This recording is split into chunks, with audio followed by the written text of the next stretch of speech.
Assalamualaikum warahmatullahi wabarakatuh.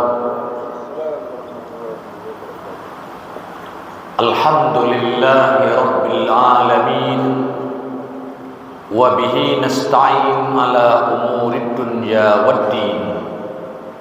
Ashhadu an la ilaha illallah wa ashhadu anna Muhammadan abduhu wa rasuluh. Allahumma salli ala Muhammad wa ala ali Muhammad. Kaum muslimin jamaah zuhur rahimahumullah, insyaallah kita bicarakan pada zuhur ini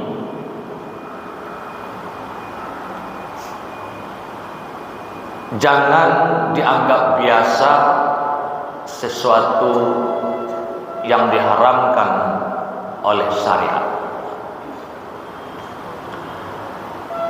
Ada penjelasan contoh kepada kita peristiwa yang terjadi pada zaman Nabi Syuaib dengan kaumnya. Allah sebutkan dalam Al-Quran pada surat Hud ayat 87. A'udzu billahi minasy syaithanir rajim. Bismillahirrahmanirrahim. Qalu ya Syuaib wa salatuka ta'muruka an natruka ma ya'budu abauna aw an naf'ala fi amwalina ma nasha'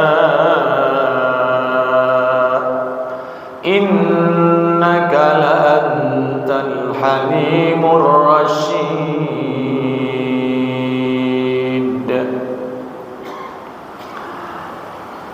Di sini ada dua penyampaian dakwah Nabi Syuaib kepada kaumnya, tapi kaumnya itu protes. Pertama, protesnya itu karena Nabi Syuaib menyampaikan agar menyembah kepada Allah, tidak berlaku syirik.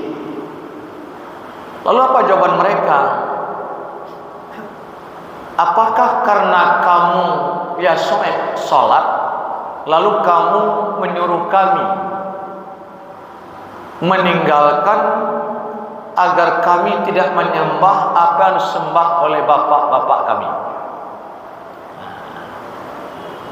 Jadi mereka memang mempertahankan budaya nenek moyangnya daripada menerima ajakan Nabi Syuaib untuk bertauhid kepada Allah.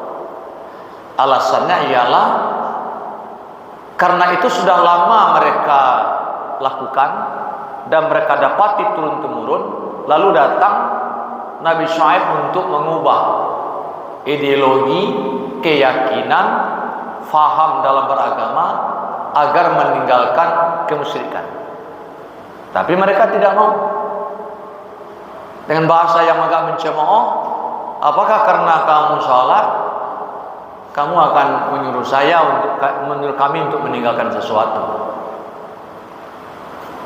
Yang kedua, au an naf'ala fi amwalina ma nasha', atau engkau menyuruh kami untuk meninggalkan urusan-urusan dalam harta kami sehingga kami tidak merdeka untuk melakukannya. Itu yang maksudnya ialah kebiasaan kaum Muslim itu ada curang dalam menimbang di pasar. Nabi SAW setiap hari melihat orang di pasar begitu, lalu disarankan jangan begini, jangan begini, ini salah, kata Nabi SAW, ini tidak benar. Tapi dia menjawab, ini kan harta saya, ini uang saya, kenapa kamu ikut campur? Ini uang pribadi saya, perusahaan saya, toko saya, kedai saya, modal saya, kamu jangan ikut campur. Mungkin zaman kita sekarang pun ada seperti itu orang. Jadi kalau ada orang seperti itu zaman sekarang, itu mirip dengan kaum Syuaib. Diberi saran dia, kan ada ayat tuh.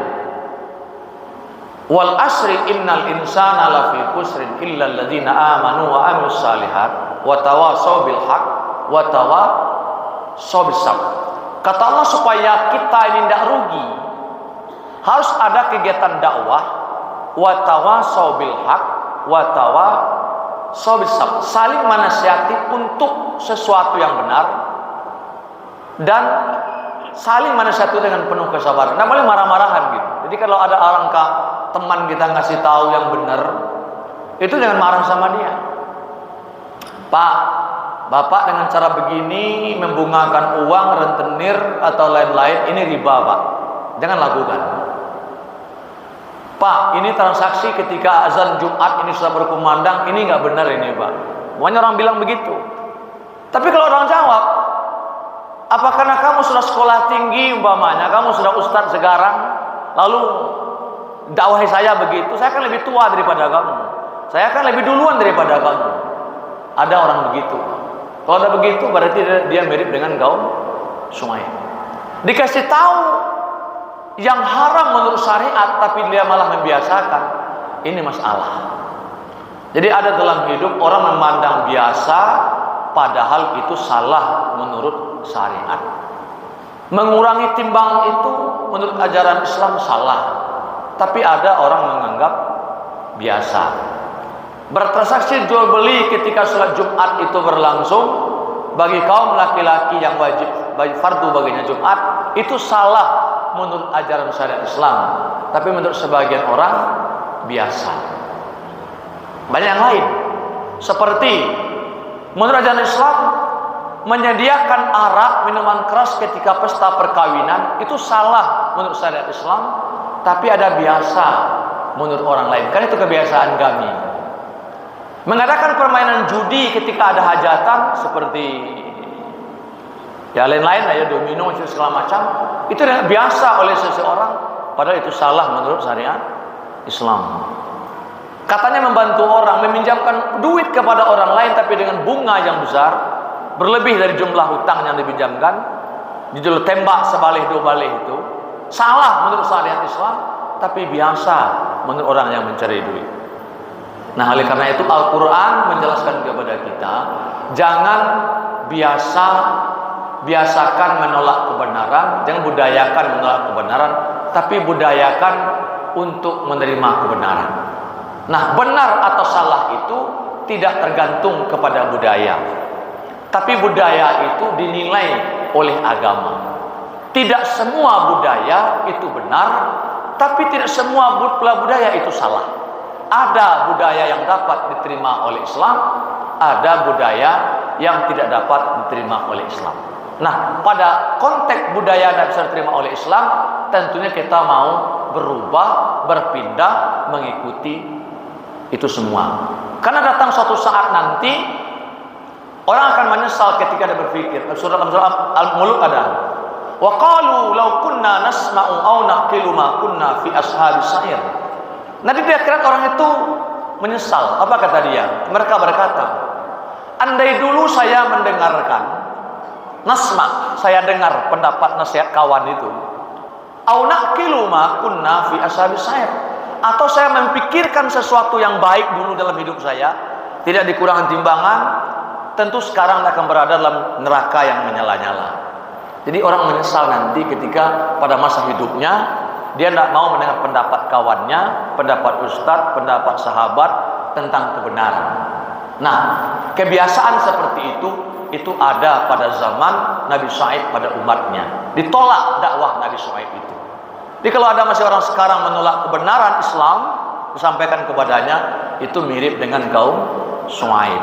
Maka sarannya ialah, kalau ada teman sahabat kita memberikan saran yang baik kepada kita, jangan tolak, karena itu menyelamatkan diri kita sendiri. Mudah-mudahan muamalah yang baik itu kita lakukan akan memberikan dampak baik terhadap harta, pendapatan, rezeki yang kita peroleh setiap hari. Islam adalah agama yang menyelamatkan dalam berbagai bidang, akidah, ibadah, muamalah dan akhlak. Mari kita laksanakan budaya wa tawassaw bil haq wa tawassaw bis sabr. Amin ya rabbal alamin. Wabillahi taufiq wal hidayah. Wassalamualaikum warahmatullahi wabarakatuh.